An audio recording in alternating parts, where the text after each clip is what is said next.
Okay, so very warm welcome to back to the podcast today. I am super excited to have the amazing Tammy join me here today.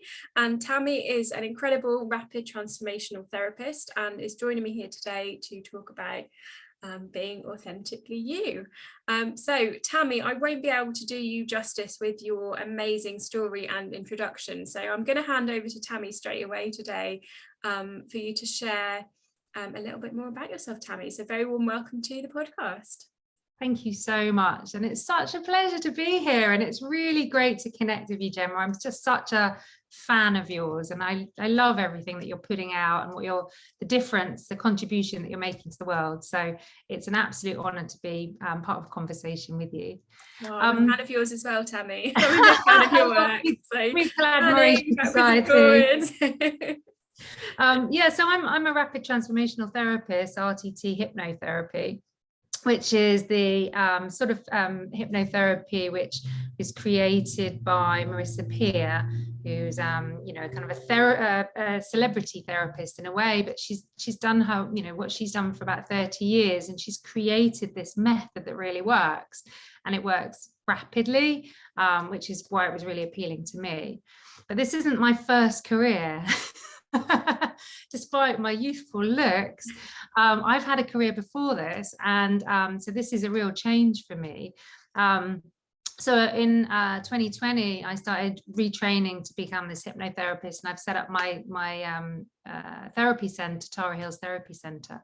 But before that, I worked as a lawyer. So I was at Clapham Collins Solicitors, and I was a lawyer for 16 years. Plus all the training, which is years and years. So I've had a full career before this. So it's a massive change for me. But, one thing that's really I feel that's in common between those two careers is it's all about the clients. So it was, originally when I went into law, it was because I wanted to help people. And then over time, when I worked out, okay, there's different ways I'm going to help people. Now with therapy, it's much more direct, but it does also help people. So there's a real kind of theme that runs through that.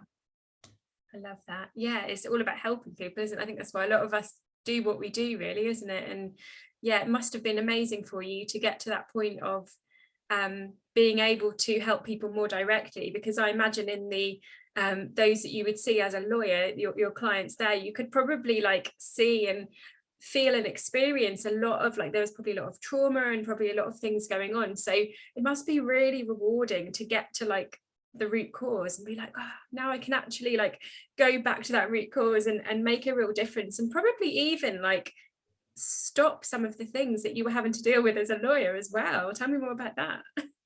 Yeah, so I definitely had experiences where people were making decisions and they were giving us instructions of what they wanted to do. And I would think to myself, this is coming from a place, this is coming from somewhere within. But it wasn't my job to investigate that. And, I wasn't being paid to fix that for them. I was paid to do what I was asked to do. I couldn't go back and say, look, I think that, the reason why maybe your marriage is falling apart and you're blaming your husband for all of these things, maybe it's coming from some childhood trauma. Let's look at that, right? Yeah. You can't do that as a lawyer. That's not your job. Yeah. But, now what I can do is I can start really unpicking with people. Okay, where is this coming from? Why is it that you're making the choices you're making? As what happens in life is that we're all living in this kind of story that we think is reality. Yeah. So we have these kind of made up stories in our heads of where we think, what we think is available for us, what we think our options are, what we think we should be doing or can't do, or whatever the story is. We're living inside that, and that's our reality. And it's not until somebody stops you and says, hang on a second, is that really true? Is that really real? Because it doesn't look like that from another perspective, that suddenly you can stop and say, oh, actually, I think this might be a story. I think this might not be real.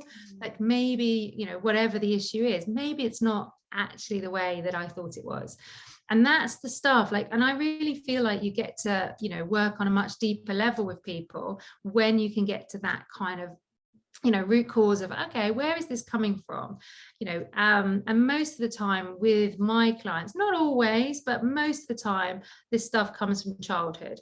So it's somewhere in the childhood, some message, some memory, some learning, some belief is in there, and you're living your life as an adult in the same way that you would be living it, responding as if you're like a 4-year-old, and kind of beating up against the world, when actually as an adult you don't need to react in that way, you just don't realize it.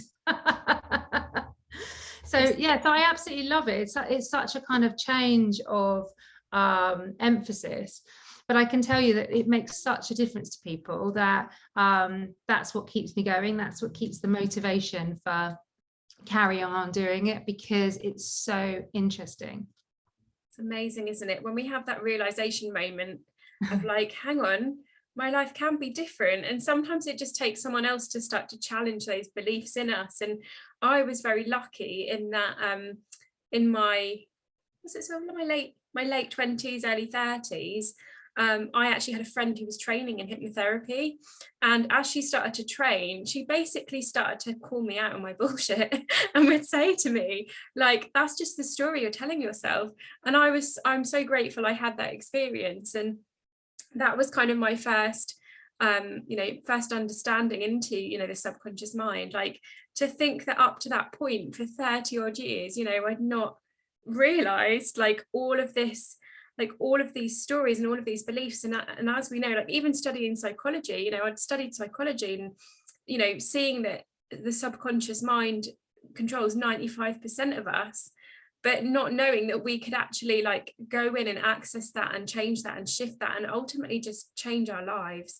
It's so empowering. So I've experienced RTT, which was incredible, but I'd love for our listeners to know more about how it works, maybe some of the science behind it, and how can it help us to get more in touch with our authentic selves.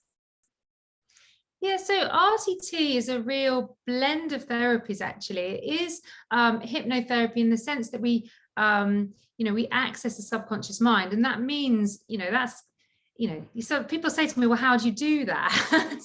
But it's so much easier than you might imagine, right? Because all it is really is being just deeply relaxed. And when we're in this real deep relaxation state, our minds are quite, when we're not having to focus on worrying about the external environment, we're just relaxed, our minds are free then to go back into all sorts of memories. And I often explain it by just saying, look, everything that's ever happened to you, even if you can't remember it, doesn't, all the information is in there. So everything that's ever happened to you is in there. All of those things are just layered down in memories, but we don't access them. We don't need to, because our minds are incredibly powerful, right? So we don't need to use that a lot of the time. We're just, it just lies down there, and we're just using our conscious mind because, that's much quicker to just access it. But it means that there are certain things that have been laid down that actually are causing triggers for the conscious mind. So what RTT does is, when we get into that lovely relaxation state, we can start asking questions and asking, okay, and what memories are going to come up? And we start exploring what those memories are, depending on what we're looking for, right? So if I was, for example, seeing somebody who was suffering with anxiety, I might say, well, look, we know that you weren't born with anxiety, because when you were a baby, you weren't anxious, right? Babies aren't anxious. That's not, they're lots of things, but they're not anxious. They're demanding to be fed, and they might be crying, they might be whatever, and they need all their immediate, bodily functions to be dealt with, but they're not anxious. So where did that, at some point in your life, that anxiety's come in, and why, when did that come in, and why is it there? And the way that our minds work is that, everything that's there is there for a reason, right? It thinks it's helping us. So there'll be a point, probably somewhere in childhood, where belief has come in that this sort of anxiety, this feeling, and the behavior that comes from that feeling is useful, right? There's something good about it, and that's why you keep going back to it, because there's something that's useful around it. And it tends to be, I mean, everybody's different, right? There isn't one size fits all, but there's a tendency that a number of people have where the anxiety's there maybe to protect them, to keep them safe, to maybe to hold them back. And maybe as a child, I had this as a child where I was very quiet. I was really shy as a child. I was really quiet, and I used to blush.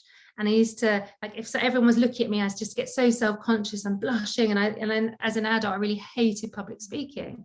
Well, why was I doing that? Why was my body reacting in a certain way? It was to try and stop me from embarrassing myself or hold me back, right? Because there was a time in my life where it was painful for me to be speaking. Now, when I had that experience, when I had RTT done to me, we uncovered that was to do with my parents. When my parents divorced, in common with a lot of parents, they were arguing, right? So I was 5 years old. My parents were arguing. We were at the kind of handover point. I'm in the car being handed over from mum to dad or dad to mum, whatever. And I learned that when I said stuff, it caused a reaction with my parents, right? And I really learned that my words can hurt, right? That my words have an impact, because when I said stuff, like if I told my mum stuff about my dad, my mum would get upset. And I really learned that if I would say something, it could impact people. It can make them upset. So I learned not to do that, right? I didn't want to hurt my mum, didn't want her to cry. So I would hold back and not say. And I started not saying my feelings and started not really being my true, like what you would say, authentic self, right? I started not being self-expressed, holding it back. So then through my whole life, then I had that. And it wasn't until I went back in this sort of regression that you go through with RTT that I worked it out. I was like, oh my goodness, that's where that came from. And I needed to do some work around forgiving. So, to forgive my parents. They were just being parents. As a parent myself of teenagers, I sort of think to myself, my parents were younger then than I am now. They didn't know what they were doing. They didn't intend to create that in me. So, I did some forgiveness stuff around that, forgive them, and then freeing myself of it. And that's what I do for other people. So we go back and work out, okay, where's this come from? Is it serving you now? So in my example as an adult, I need to be able to speak publicly. I need to be able to feel able to say what I want to say, and that's a way to live freely. I didn't want that anymore, and I can get rid of it by understanding it, knowing where it came from, and then changing it. So I no longer need to be controlled by that. So I mean, it's the most powerful thing. In some ways, when I explain it, it's it can sound, it either sounds easy or completely impossible, but when you experience it, you know what that's like, that kind of freedom from holding on to a belief that you've had for a long time. So that's a long way around to answer a question. That was a short question. No, I absolutely love it. And what I love, and I've done some previous episodes on shadow work, and the way that I would describe RTT and hypnotherapy is like it's like a really quick shadow work. So sometimes I've done shadow work and it's gone it's gone like quite a long process, whereas like what we're doing is going in and getting straight into the subconscious and talking to it. Whereas sometimes if we do that shadow work process ourselves, it can take so much longer, because we're really having to to really think about why we might desire, because like you said, there's nothing wrong with having these things. It doesn't make us any less worthy, because worthiness comes in a lot with it, doesn't it? It doesn't make us any less worthy that we've got these things in our subconscious and these shadows. But if we look at why we might desire it, and again, if we desire it, it doesn't mean it's a bad thing. It just means at some point in time we learn that it's safer to have that than not have it. So yeah, I love that way we can then reframe that safety and be like, okay, well actually, like with you, it's safer for you to speak publicly, because actually it's so much safer for you to have a presence. And that was, same with me. It was safer for me to build my confidence to do a TEDx and things like that, even though everything within me was saying it's not safe, stay small, is actually safer for us to be in touch with that most authentic version of us. And that's when we help our clients, right, as well, isn't it? You said there about your your kind of mission to then help others with that through your own experience and your own story. So much safer, because we can help so many more people be safe as a result of it. Yeah, I mean, it's totally possible not to change and to stay small.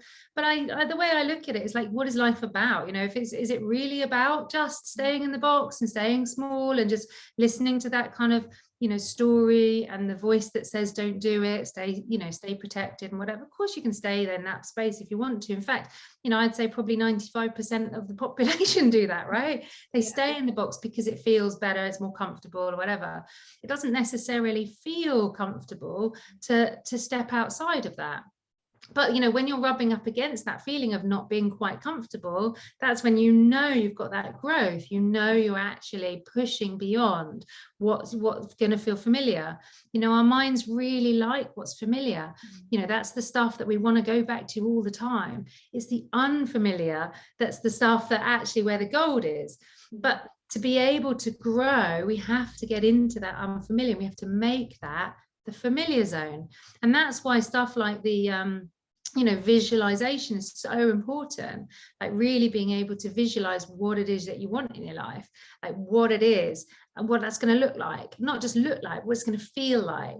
What our minds respond to pictures and our minds respond to words, and that's why we say, paint the picture. So for let's say confidence public speaking, then you might say, look, you need to paint this picture of yourself like speaking, like imagining that like we're all like Gemma and we're doing TEDx talks and we're loving it and we're getting this beautiful feeling that comes up, really visualizing that. And then with that visualization, you're starting to make it become a bit familiar and a bit more familiar. Each time you do it, becomes familiar to your mind. And then when you are in that situation, when you get the feelings, oh my goodness, this is unfamiliar. No, your brain's already been there. And it's the same stuff, it's really scientifically proven. It's the same stuff that sportsmen do, Formula One drivers, the same reason why they will visualize every single corner of a racetrack, or a hurdler will visualize making every single jump over the hurdles, because you're making it familiar into your own mind. And then when it comes to really doing it, it's a breeze. It feels like you're much closer within your comfort zone. I even heard some research somewhere which I thought was incredible, that that people who actually lifted weights and those who imagined lifting the weights still had really similar effect on their muscles, and they still built muscle just by imagining it, because the body still started to create the changes, which I thought was incredible. Yeah. Well, it's exactly the same. It's exactly the same. And you can visualize anything that you want to create in your life. Spend the time doing it. It's really worth it. Just visualize it. And sometimes when I talk about, like, it's not just the pictures, it's also the words. I say, look, it might feel like you're lying to yourself, right? And I was kind of conscious of this because your podcast is called Authentically You. And I was thinking, well, what does it mean to be authentically you? And then I said, well, does it fit that you would lie to yourself to actually find your inner self? But really, it's because we're living a lot of the time in a story. That's a lie as well. Right? Yeah. That's and actually, if you want to step outside of that, then you tell yourself a better lie, right? And this is a book that Marissa Peer has out at the moment. It's called Tell Yourself the Better Lie. And the idea is that you can give yourself better words, you can give yourself a better script, you can create the life of your dreams, the life that you want, by giving yourself that better story. It's going to feel like lying, it will, because you're like, well, hang on a second, I know that I'm not a confident person, or something like that, or I'm a something that you've labeled yourself. But then you can give yourself a much better way of talking. You can give yourself that positive self-talk. It's going to feel weird, it's going to feel a bit like lying, but doesn't matter, because you tell yourself those words. I am confident. I love public speaking. It excites me and thrills me to be speaking out loud. It really, I love to have my face on the, front of a bus, or I don't know, whatever it is. But just goal, my face on the front of a bus. That's going to be one of my goals now. Just maybe create it, like you create that excited feeling at the same time as giving yourself these words. Each day you could be like, well, my life is an adventure, and then your mind's like, oh, okay, what adventure are we having today? So it actually works. It's quite exciting, and I personally think there's so much more, as a, here we are, just go big now, as a human race, right? I think there's so much more that we could be doing to really focus on this stuff, to harness it and to use it for good, because there's so much, we don't need to be held back in our own sort of box. We can grow, and we can do so much more. It's just that a lot of the time we don't believe it. So we're in our minds going, oh no, that's for other people, not for me. And there's a that brings to mind something that's a real bugbear for me, which is this whole, which I have to speak up about, which is this whole mental health, let's talk about it thing. Because I see so much of us talking about our mental health and not doing anything about it. And we know from these tools, we do not have to live that life of living with, or I suffer from, that phrase, it drives me mad. We do not have to suffer from depression and anxiety. We do not have to suffer from these things. That suffering is a choice when we know this. And we, like you said, we weren't born with anxiety. We were born completely worthy. It's simply that conditioning and that voices of usually our parents, or our childhood bullies, or all of those things that has created this. And same for a lot of physical health conditions as well. They're simply trapped emotions, aren't they? And and I think myself going on a journey where I went to the doctors with my anxiety, and they just gave me beta blockers and said, I'll just take these, and that'll just numb those feelings so you can carry on working in London. And thankfully, everything in my body screamed at me, no, like, why would I block my emotions? There's obviously something deeper going on here. And that is what led me to hypnotherapy. But thankfully, I had that thought process, but a lot of people don't. And something I'm really passionate about, which I know you're really passionate about, is sharing this with the world, Tammy. Like, I feel like this is a bit of a mission of like, you do not have to, your life does not have to be the way it is. You do not have to suffer. Mental health, let's talk about it, but let's actually do something about it, because there's no excuse for that now, because there's so much science out there for things that can shift it and can go back to that root cause. There is no need for anyone to within reason, I'll say within reason, because there may be the more extreme cases, but yeah, what are your thoughts on that, Tammy?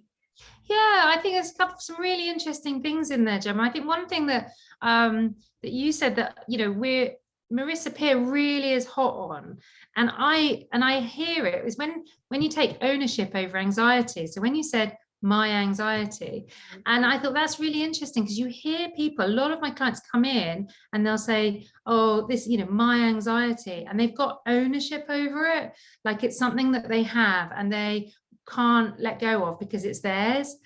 And that one of the first things I do as soon as they walk in the door and they say my anxiety, it's not your anxiety, right? you want to get rid of it. You don't want, like, if you're holding on to it, your body will not want to let go of that, because our bodies don't want to lose anything. Our minds are really wired not to lose stuff. So if our minds don't want to lose money, we don't want to lose friends, it's very negative. So it's kind of this mixed message around, like, oh, well, I want to hold on to this because it's mine, right? Part of me. And you're like, no, this anxiety feeling is something that you just do not want to hang on to. So we do a lot of work around, like, not taking ownership over those things, and how we say things matters. So how our minds interpret them, of what's ours and what's not ours. And that whole thing about, are you stuck with it? because you're experiencing some feelings right now, like, what does that mean, right? Does that mean that maybe you need to listen? Like, maybe there's something going on for you that, you know, your mind's trying to alert you to, right?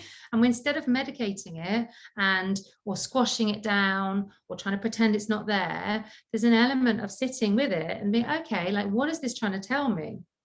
I'm really interested in, at the moment, some of the stuff that's coming out about, you know, our gut health, microbiome, our diets, the kind of food, quote, food, which I don't put in inverted commas because it's ultra processed, it's not real food, that people are eating, means that we're not getting the nutrients in our body. Now, when you're not getting the right nutrients in your body and your body's like crying out for the right nutrients that it needs, it starts to give you an anxiety feeling, because it's like giving you, you know, your stomach can't speak.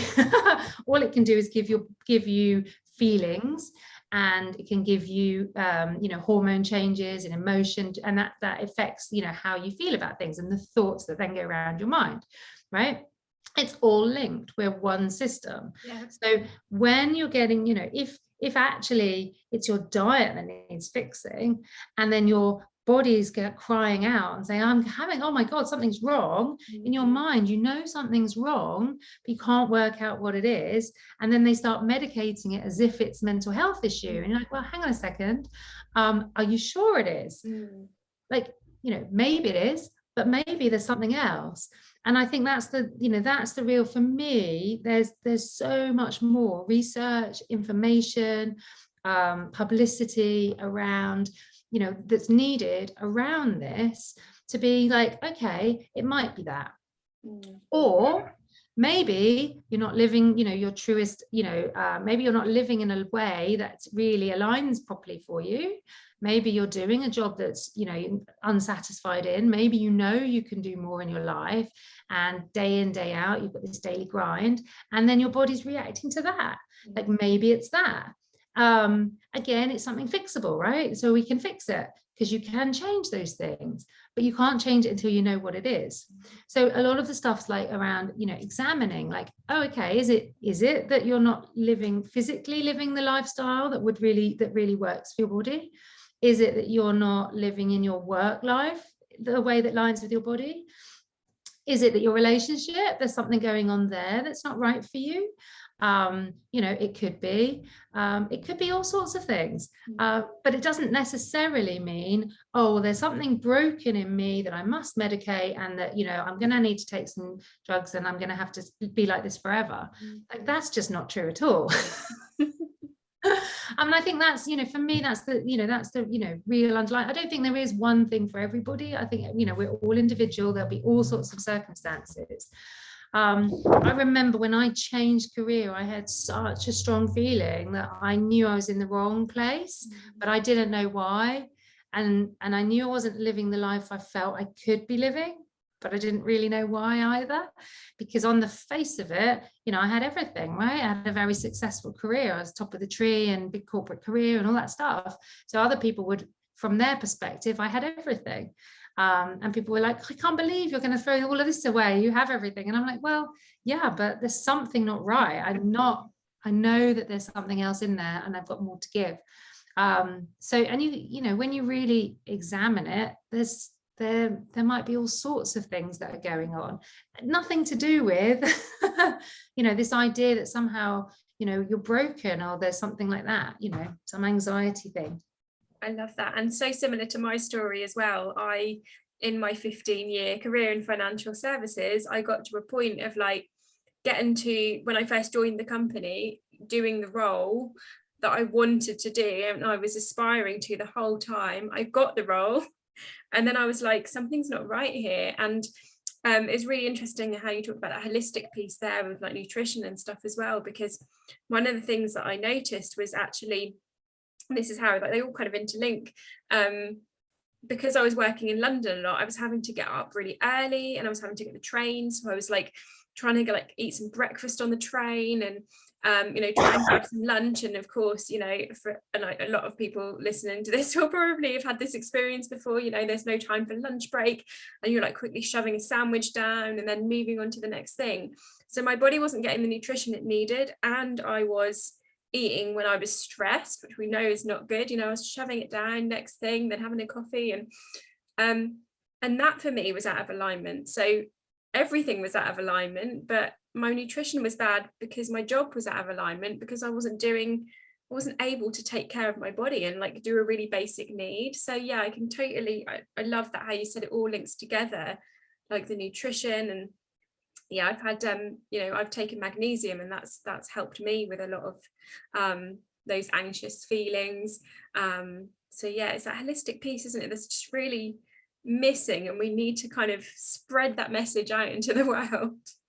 Yeah, just that it might not be what you think it is. And we're all as human beings, we're remarkably bad at self-awareness. Like, we're really bad at knowing what's actually wrong with us. We don't necessarily know. All we know is that we're experiencing something. So we're getting these thoughts and feelings, and then we're reacting to those thoughts and feelings. But we're incredibly bad at being able to sort of look within and go, oh, I need some magnesium. How do you even know that? Yeah, exactly. because it just takes more than just looking on the face, on the surface to get beneath that. But I'm really interested in how our brains work and how how we can change. And I'm all for creating in people a space where things become possible, and that's about changing the story. So yeah, I love that. So what would you say for anyone listening who feels like they're having this awareness drop in, or they may have had this awareness for a while drop in, that, oh my goodness, my life can be different? What would you say are the kind of main key things that are starting to suggest that there's some subconscious stuff going on, and they might want to get some support and sort of start to look into more that subconscious side? I think it's a feeling. I think there's a feeling that there's something not quite right, but you don't necessarily know what that is. It's an interesting one, because one of the things I often say to people is there's nothing wrong, right? I often say it, and it doesn't always sit well with people when I say that, because they say, well, no, there's this thing wrong. And I say, well, just be with that, maybe there isn't anything to fix here, maybe everything is right, and then come back to me. And then you can hear, it comes in the reaction with that, because then when I say everything's, just be with it, everything, there's nothing wrong, there's nothing to fix, you're not broken, you're just experiencing experiences, you're experiencing these feelings, and then it comes out. And then it becomes obvious, because then they start to expand on, oh, but I feel like this, and it starts becoming more obvious. For some people, that is easier to express in writing. So some people like to journal, and it comes out that way. Other people are, happy to have the conversations, and in the conversation, it starts becoming obvious which direction to go in. But it's like, if actually you're in that space where there is nothing to fix, you're actually in the perfect space, you're in the perfect time, everything is as it should be, and be with that for a bit and then see what comes up, because they're like, oh yeah, except my job's not right, or whatever it is.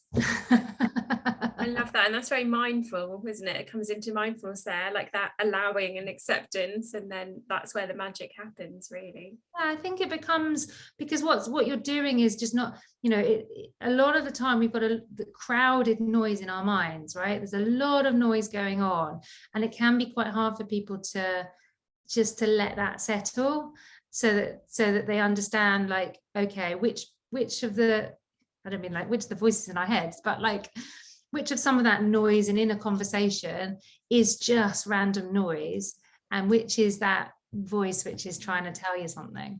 And it just takes a little bit of time. I'm all for mindfulness. I think meditation, mindfulness, all of that stuff, really brilliant for the mind.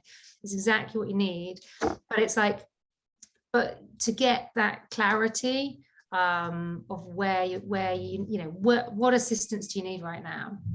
And you can't, I think it's very difficult to do that in the space of having a lot of activity, a lot going on. That's where quietness is really important, and time alone is really important, and going on retreats are really important, because it's creating space out of your daily life where it's not all, you know, kids and dinner and shopping and, you know, the car or whatever else, all the other things that people have in their lives. All that other noise crowds out that real, you know, that voice that will tell you, because you already know. You already know, it's already in there. It's just not easy for everyone to hear it. I love that, just finding that space for that inner authentic voice to come out. Yeah, I think brilliant. So we're coming towards the end of the podcast, and I always ask my guests if there is just one thing that you could pick as a tip to give to the listeners about connecting to your most authentic self, what would it be?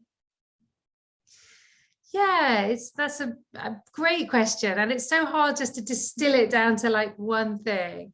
I like I say, I'm all for there's nothing to fix, and being in that space of like just entertain that, like maybe there isn't anything to fix and everything actually is perfect right now. And I would also say, you know, you can give yourself that positive self-talk, the praise that you need to hear. You can actually tell yourself stuff and your mind and your body will respond to it. And doesn't matter if it feels like lying, just tell yourself that stuff, because that's the key to unlocking how you create an awesome life beyond what you can even imagine right now. Just telling yourself, you know, yes, this is possible for me, this is possible for me, and you'll incrementally make steps towards like creating this amazing life around yourself. Is that one thing, or is that loads of things? It's one thing. I could probably talk and expand on that for a while, but That's amazing, Tammy, thank you. And that comes nicely into one of my other passionate interests, which is the quantum field as well. You know, it's been shown scientifically through there as well that when we feel those feelings and say those words and we're already doing it, we are literally tapping into that realm of possibility. So thank you for touching on that as well. Well, it's been a pleasure to have you, Tammy. How can if people are watching and listening, how can we find you and work with you? Yeah, so the best way to find me on social media or on my website is through Tara Hills Therapy, so tarahillstherapy.com, and I work with people on a one-to-one basis, or I have online courses as well. I've got one at the moment, and I've got a new one just going to land soon, which is all about anxiety, which I'm excited to put out there as well. So yeah, you can find me on the internet, tarahillstherapy.com. Amazing. Thank you so much, Tammy. It's been an absolute pleasure to have you on the podcast. And yeah, thanks to everyone listening. Any questions, do reach out to Tammy. I'll put her details in the show notes below. Thanks, Tammy. Thank you. Bye. Perfect.